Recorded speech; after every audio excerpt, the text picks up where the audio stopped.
கன்னியாகுமரி மாவட்டத்தின் மேற்கு தொடர்ச்சி மலை அடிவாரத்தில் உள்ள தோட்டமலை கிராம மக்கள் யானை உள்ளிட்ட வன விலங்குகளின் அச்சத்தால் உயரமான மரங்களில் வசிக்க தொடங்கியுள்ளனர்.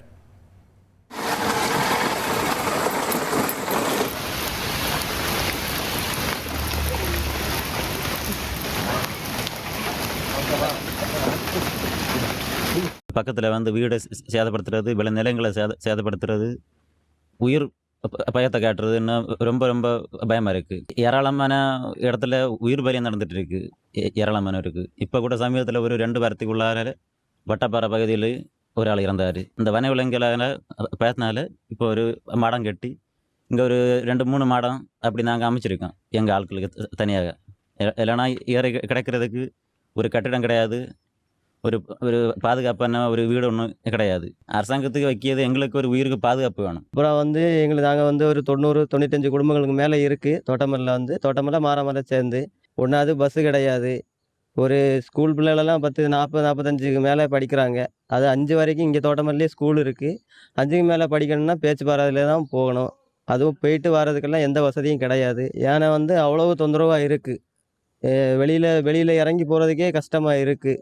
அரசாங்கம் என்ன பண்ணணும்? அரசாங்கம் இதுக்கான நடவடிக்கைகளை எடுத்து யானெல்லாம் வராமல் ஒரு தடுப்பு வேலையை அமைச்சு தந்து இந்த ரோடு வசதியெல்லாம் கிளியராக தந்தால் தான் எங்களுக்கு ஒரு நிலைமையாக மாறி கிடைக்கும். ராமநாதபுரம் மாவட்டம் தட்டானேந்தல் கிராமத்தில் 50 ஆண்டுகளாக நீடிக்கும் பிரச்சினைக்கு தீர்வு காண அப்பகுதி மக்கள் கோரிக்கை விடுத்துள்ளனர்.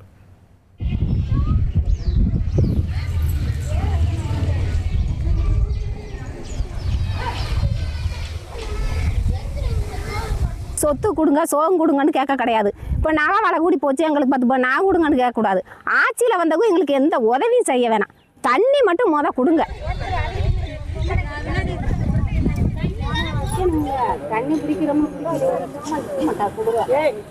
கிட்டத்தட்ட 50 வருஷங்களாக தண்ணியே குடி தண்ணியே கிடையாது.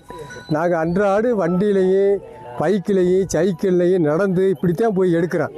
பைக்கு வச்சிருக்கிறவங்க அவங்க போய் எடுத்துடுறாங்க. பைக்கு இல்லாதவங்க பொம்பளைய பைக்கு வண்டியே இல்லாதவங்கலாம் ரொம்ப கஷ்டப்படுறாங்க.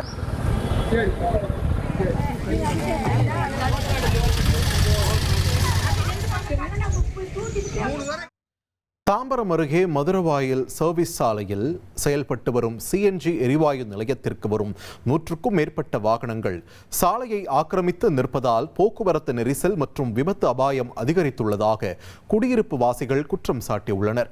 அடுக்குமாடி குடியிருப்புகளின் நுழைவாயிலையும் வாகனங்கள் மறித்து நிற்பதால் கடும் அவதி ஏற்படுவதாக கூறும் அவர்கள் சிஎன்ஜி நிலைய ஊழியர்களுடன் வாக்குவாதத்தில் ஈடுபட்டனர்.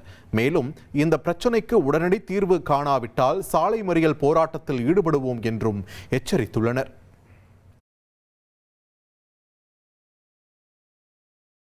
எங்களுக்கு இது வழி, எங்களுக்கு நாங்க எழுதப்பட்ட வழி, இது உங்களுக்கு எழுதப்பட்ட வழியா? இருக்கிறது 2 அடி ரோடு, அதை நீங்க ஒரு 6 அடி எடுத்துப்பீங்க. நாங்கெல்லாம் எப்படி அந்த 2 அடி ரோட்ல நாங்க 2 பேர் உங்க வண்டி எல்லாம் இப்படி போலாம், எங்க வண்டி ஒரு வண்டி நிக்க கூடாதா? இப்ப நாங்க என்ன சொல்றோம், நாங்க எல்லாரும் நடு ரோட்ல கார் விடுறோம், நாங்க எல்லாரும் இந்த இடத்துல கார் விட்டுக்கிறோம். நீங்க என்ன பண்ணுவீங்க? எங்க வீட்டு ஆம்பளைங்க எல்லாம் டெய்லி வேலைக்கு போயிட்டு வரும்போது நாங்க பத்திரமா இருக்கணும்னா நீங்க என்னென்ன பேசுவானுங்க தெரியுமா? இனி செல்லும் இடமெல்லாம் செய்தி. தந்தி டிவியின் வாட்ஸ்அப் சேனலை ஃபாலோ பண்ணினா செல்லருக்கும் இடமெல்லாம் செய்தி. இதோ QR கோட், இப்பவே ஸ்கேன் பண்ணுங்க, ஃபாலோ பண்ணுங்க.